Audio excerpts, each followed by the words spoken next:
Now, mind you, I'm not saying that Gayle was trying to destroy Kobe.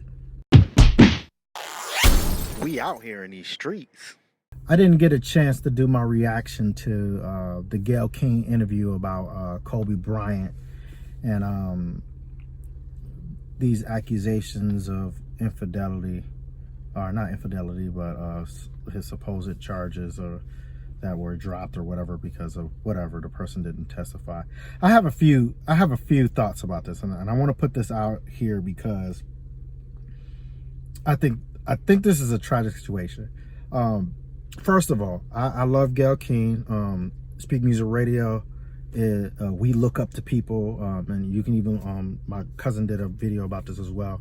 But we look up to her as an interviewer because, you know, we look at people like her to continue to hone our skills as interviewers on the radio and on our podcasts and stuff like that. And but there's a level, and there's a level, and then there's a line that I draw. Okay, we want to talk about, they brought up this whole thing about the accusations of him raping some lady back in the day. Here's my thing. I feel like this Me Too movement thing is getting way out of hand because and I'm sorry, you don't have to like me. I'm just going to say this. Every woman that claims that this happened doesn't mean it happened. Some women are doing it because to get back at men or at the man that they're dealing with. Some is about money. Some, it could be a lot. And then and I think it does an injustice to those who actually have been raped. So I'm just going to stay that right there. This whole believe all women thing. No, then that means like a lot of us are in trouble because somebody could just get mad tomorrow and say, oh, he did this. But I think it wasn't wise on Gayle's part to do that interview, considering that this man just died, considering that people were still mourning her, the family's still mourning her, to open up this wound that the family had already went through, he had already went through. And it didn't seem productive, and it didn't seem like it was something that was needed in society today. There was no reason for anybody to bring up these charges right now. Now, if this was a factor, then why didn't we bring this up before he died? Now it's like you have a black man. I'm sorry, I gotta put this out. You have a black man that is a major pillar in our community. A black man that's a major staple within the community, an example to young black boys, to young black people with a black man, and you want to take something that he wasn't convicted of, wasn't even tried and proven and none of that, and bring this up after he's dead, after people's trying to honor him, after he's done all of this great stuff. And the funny thing is, even if he did do something bad, obviously it was a mistake or a misjudgment that he did, but from that time on, he's been doing nothing but great things for the community. So why is it that we're honing on that part of his life? What's the reason? Who's getting paid?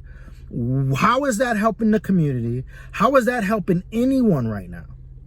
He's gone. He's going to be with the Lord, and we're trying to tarnish this man's legacy over what can possibly be just a mistake. You know, it kind of hurt me because when I was watching, I was like, really?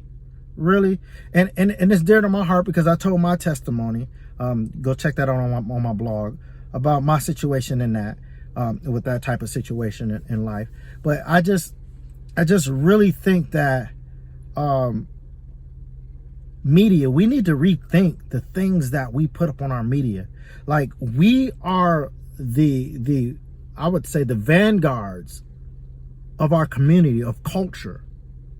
We are the people who make culture happen, to keep people apprised to what's going on in culture, the thing that keeps America being America. What we say, what we display, what we show is what shapes America. And we're utilizing for whatever, money, clout, I don't know what is the reason why we would do that, to destroy somebody just because he's popular. And I'm not saying, now mind you, I'm not saying that Gayle was trying to destroy Kobe. I don't think that was happening. I don't really think it was like her idea to do that.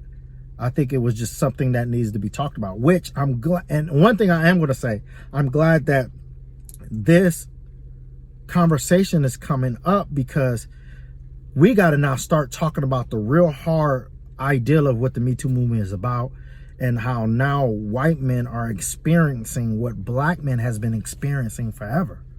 We've always been accused of rape. Just looking at a woman wrong, we've been accused.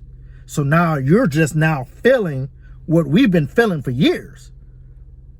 We're getting convicted based on nothing. That's been going on for us.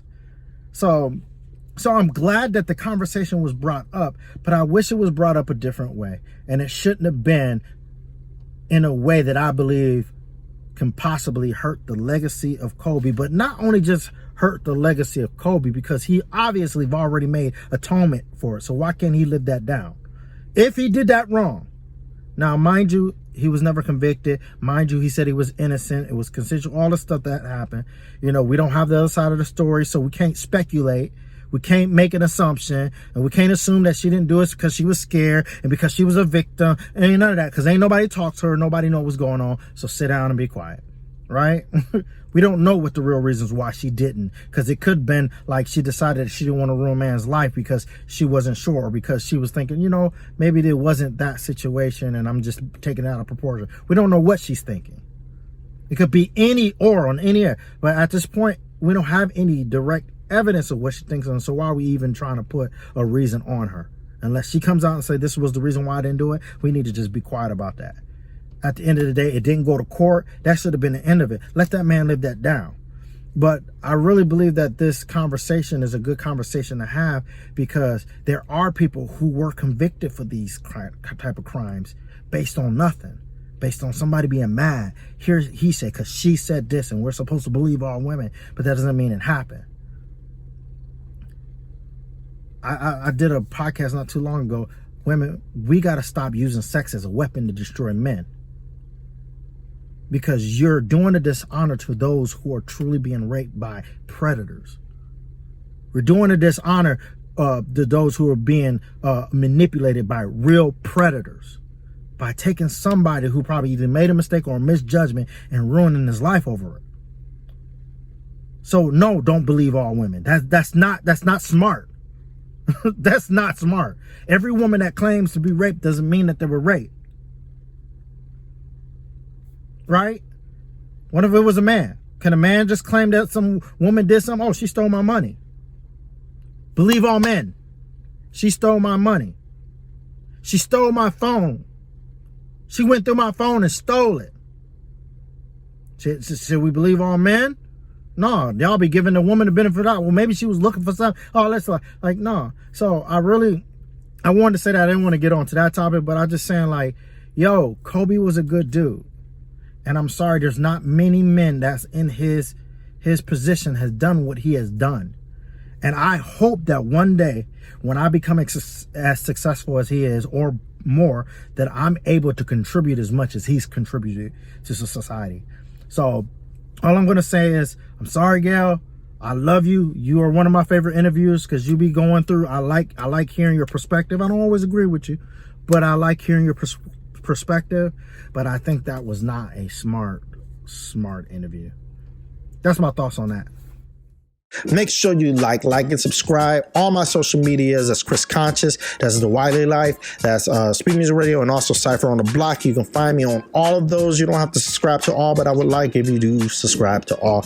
I have a Patreon account, that's Wiley Life at Patreon, patreon.com/Wiley Life. Please go ahead, and if you support my show, I also have a store. You can get t-shirts, you can get mugs, like you can get my Feel Me, woo, or you can get my We Out Here in the Street shirt. And I have a lot of other hoodies and stuff coming. I got my Get Big Elite stuff. If you guys are into fitness and workout, very nice things that you guys can support the show by purchasing. Excuse me, that was a nasty burp. So, hey, I appreciate you guys. And until next time, we out here in these streets.